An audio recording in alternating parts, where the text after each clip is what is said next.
Marvel की इस साल की पहली सीरीज सीक्रेट इन्वेजन का फर्स्ट एपिसोड। तो चलिए शुरू करते हैं इसका फर्स्ट एपिसोड बिना किसी देरी के। कहानी की शुरुआत में हमें रशिया की मॉस्को सिटी दिखाया जाता है, जिसमें हम एजेंट रोज को देखते हैं। आप लोग शायद से एजेंट रोज को देखकर पहचान लिए होंगे, जो कि हमें Black Panther Wakanda Forever movie में इस कैरेक्टर को दिखाया गया था। Coming back to the main story, agent Ross phone पर किसी से कहता है कि वो उसके बहुत करीब है और इसीलिए वो बहुत ही जल्द उससे मिलने आ रहा है। इसके बाद एजेंट रोज एक अनजान से बिल्डिंग के एक रूम में घुसता है। यहाँ पर आने के बाद हमें पता लगता है कि वहाँ पर हम एक दूसरा एजेंट को देख पाते हैं, जिसका नाम एजेंट प्रेस्कॉट होता है। वो एजेंट रोज का इंतजार कर रहा होता है और जब एजेंट रोज उसके पास उससे मिलने आता है, तब वो एजेंट रोज को बताता है कि हमारी पूरी दुनिया के ऊपर एक बहुत बड़ा खतरा आ चुका है। एक ऐसा खतरा जिसे अगर रोका नहीं गया तो उससे पूरी दुनिया खत्म हो सकती है। एजेंट प्रेस्कॉट एजेंट रोज को बताता है कि हमारी दुनिया के अंदर बहुत सारे क्राइम्स बढ़ रहे हैं और अभी सिर्फ एक साल के अंदर पूरी दुनिया में 5 बड़े बड़े टेरर अटैक्स हो चुके हैं। और ये सुनकर एजेंट रोज कहता है कि ये सब होना तो बहुत नॉर्मल बात है और पूरी दुनिया में ये सब होता रहता है। लेकिन फिर ये सुनते ही एजेंट प्रेस्कॉट उसे बताता है कि सबसे कमाल की बात यह है कि ये सारी चीजें ह्यूमंस नहीं बल्कि स्कल्स कर रहे हैं। और ये भी बताता है कि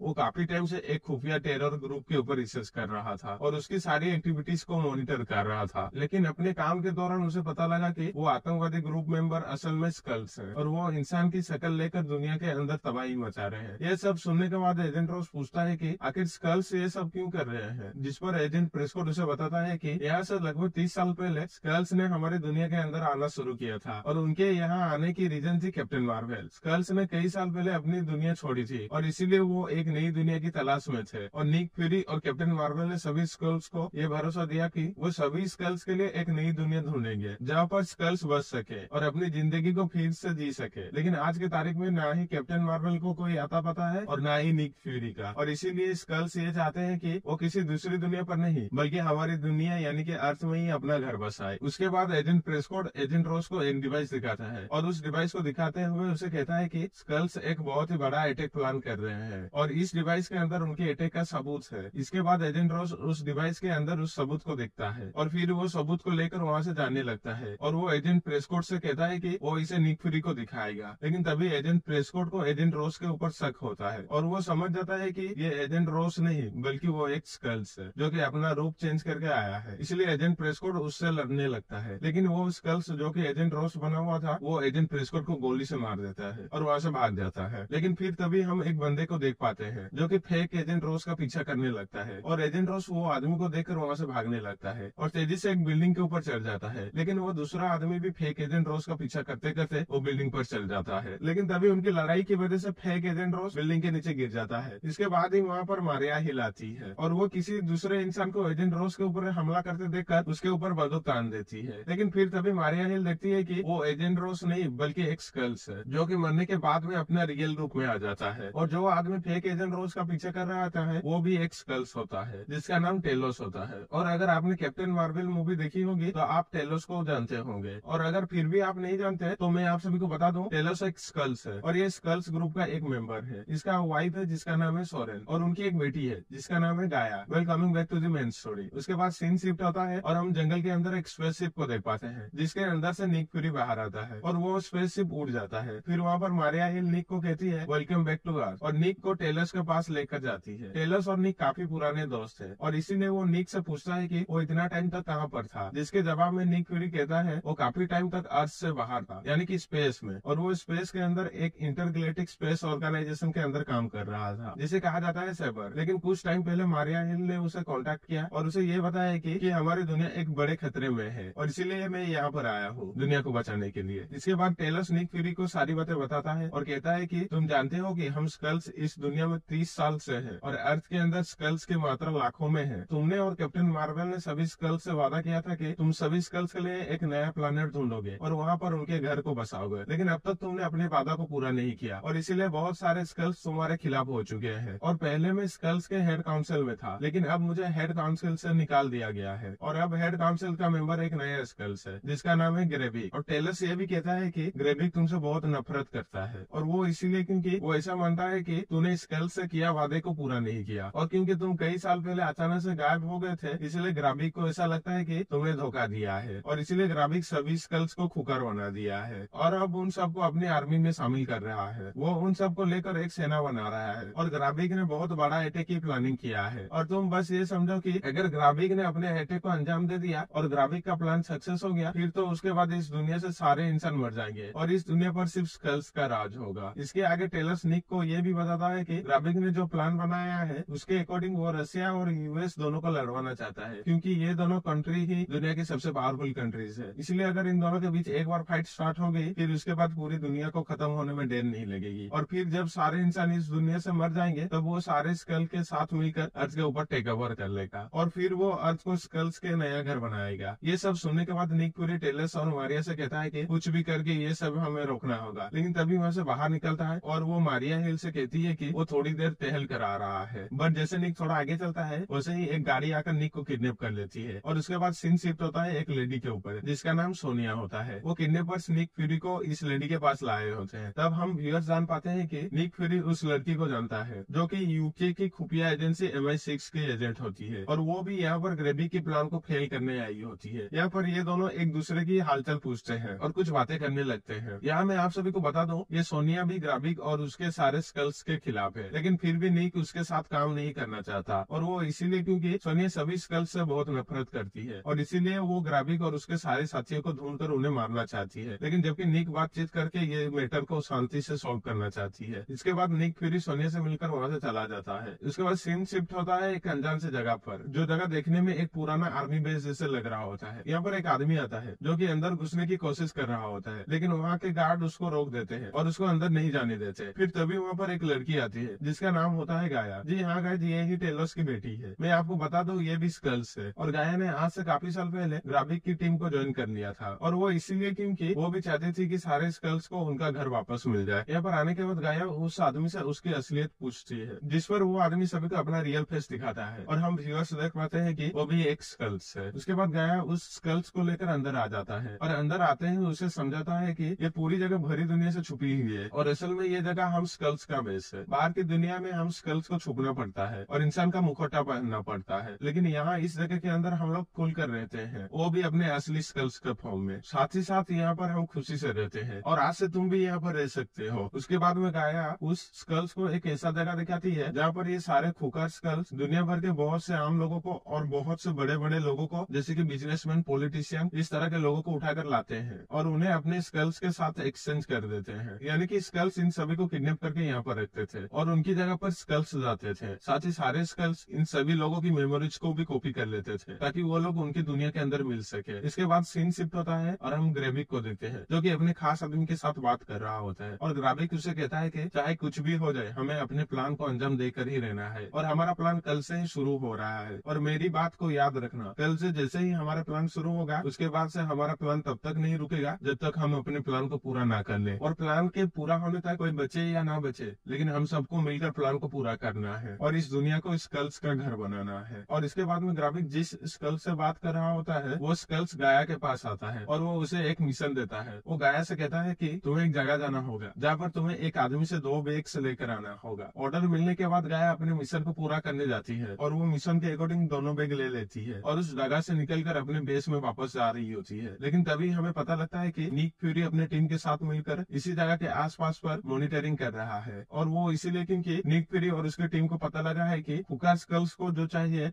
वो इन्हें यही आसपास मिलेगा। तभी मारिया गाया को देख लेती है और अपनी टीम से कहती है कि उसे गाया पर शक है और उसे ऐसा लग रहा है कि गाया खुकार स्कल्स के साथ है, इसलिए मारिया गाया का पीछा करती है। फिर तभी इन दोनों के बीच में लड़ाई होती है और फिर गाया मारिया को ढेर करके वहाँ से जाने लगती है। लेकिन फिर तभी पीछे से गाया के फादर टेलर्स वहाँ पर आता है और वो गाया से कहता है कि शायद तुम जानती नहीं हो लेकिन अब तुम्हारी मदर सोरेन मर चुकी है। और जब उसकी मदर मर रही थी तब वो ये चाहती थी कि उसकी बेटी गाया जो कि ग्राबिक के साथ मिल चुकी है वो वापस अपने घर आ जाए। और अपनी माँ की मौत की खबर सुनने के बाद गाया को बहुत दुख होता है और फिर आगे टेलर से कहता है कि वो इन दोनों बैग्स को उसे दे दे और ग्राबिक के साथ छोड़ दे, लेकिन गाया ऐसा करने से मना कर देती है और वो वहाँ से भाग जाती है और सीधा उन दोनों बैग्स को लेकर अपने कुकर स्कल्स के बेस में पहुंच जाती है। लेकिन कुछ टाइम के बाद गाया को अपने काम के ऊपर अफसोस होता है और फिर वो छुपके से अपने फादर टेलर से मिलने जाती है। एक अनजान जगह पर टेलर से मिलने के बाद वो उसे बताती है कि अपने मॉम की मौत की खबर सुनकर उसे बहुत बुरा लगा और इसीलिए वो अपने फादर टेलर्स के साथ देना चाहती है। वो टेलर्स को बताती है कि आज दिन में जो बैग लेकर भाग रही थी उस बैग के अंदर बॉम्ब्स थे और ग्राबिक ने इसे टोटल 3 बम मंगाया है और ग्राबिक का ये प्लान है कि वो कल सुबह इन तीनों बॉम्ब्स को ब्लास्ट करेगा। और ये जगह मॉस्को की एक बहुत फेमस जगह है जहाँ पर बहुत सारे लोग होते हैं। आगे गाया टेलर से कहती है कि कल सुबह वो लोग इन तीनों बैग्स को लेकर उस जगह पर बॉम्ब्स फिट करने जाएंगे, लेकिन गाया उन तीनों बैग्स के ऊपर इंफ्रारेड को फिट कर देगी ताकि टेलर्स, निक और मारिया हिल इन तीनों बॉम्ब्स वाले बैग्स को ट्रेस कर सके। इसके बाद अगले सुबह टेलर्स, निक और मारिया हिल गाया के कहे उस लोकेशन पर पहुंच जाते हैं और वहाँ के पहुंचने के कुछ टाइम बाद वो लोग देखते हैं कि गाया और बाकी के स्कल्स वो बॉम्ब्स वाले बैग्स को लेकर वहाँ पर आ चुके हैं। इसके बाद निक, फ्यूरी, टेलर्स और मारिया हिल ये तीनों मिलकर उन बैग्स को ट्रेस करने लगते हैं और जो जो स्कल्स वो बैग्स को लेकर जा रहे होते हैं वो लोग उनके पीछा करते हैं। लेकिन कुछ टाइम बाद जब टेलर्स और मारिया एक एक बैग को पकड़ लेते हैं तब उन 2 बैग देखकर उन्हें पता लगता है कि वो दोनों बैग्स तो खाली है और ग्राबिक बहुत होशियार है क्योंकि वो तीनों बॉम्ब को पहले से फिट कर चुका है। इधर दूसरी तरफ निक एक छोटी बच्ची को देखता है और उसे देखकर निक को उस पर शक होता है, लेकिन निक जैसे उसका पीछा करता है वैसे ही वो देखता है कि वो छोटी बच्ची जल्दी जल्दी से अपना रूप बदल रही है। इसीलिए निक को पता लग जाता है कि वो असल में एक स्कल्स है और वो स्कल्स कोई और नहीं बल्कि ग्राबिक होता है, जो कि सीधा निक के सामने खड़ा हो जाता है और निक के सामने खड़ा होकर वो एक एक करके वो 3 बॉम्ब्स को ब्लास्ट कर देता है और वहाँ पर अफरा तफरी मच जाता है। और फिर हम मारिया हिल को देखते हैं जो कि लोगों का मदद कर रहा होता है। तभी उसके पास निक आता है और मारिया को गोली मार देता है जो कि एक स्कल्स होता है और वो स्कल्स कोई और नहीं बल्कि ग्राबिक होता है। पर तभी वहाँ पर असली निक आ जाता है और जब तक निक उसे गोली मार पाता तब तक ग्राबिक भीड़ का फायदा उठाकर वहाँ से भाग जाता है और हम देख पाते हैं कि मारिया को गोली लगने की वजह से उसकी मौत हो जाती है। और इसी सस्पेंस के साथ ये एपिसोड यहाँ पर खत्म हो जाती है। तो गाइस, आप सभी को ये वीडियो कैसी लगी? अगर अच्छी लगी है तो कमेंट करके जरूर बताएं।